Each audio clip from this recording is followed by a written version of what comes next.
you're little watching it, just immersed in the world. And all of a sudden, years later as an adult, you have a different perspective. It was cool to hear him put it into words because again, like I think the last time I had watched it, I hadn't had the words for what Pee Wee Herman Hmm. is, and I think or what Pee Wee's Playhouse was, and there was one point where he says in the documentary, he's like, children's television was like the Wild West. Nobody was paying attention to us. We could say whatever, and that's crazy because I feel like with the real ascent of evangelicalism in our culture in the Uh-huh. last like 20 years and the way it has seeped into all kinds of lawmaking and regulation of art and education and textbooks, like it feels like it's everywhere. I feel like children, anything related to children is being so closely Yeah. watched now that it's wild to me to have to be like, well, it wasn't real TV, it was for kids, so we could say anything. Yeah, yeah.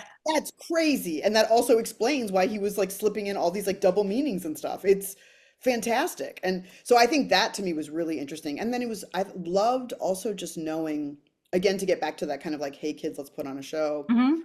kind of. I loved knowing that he also was like deeply involved in like making sure the credit sequence, the opening credit sequence was how he wanted it. He chose that artist so specifically to design the interior of the playhouse.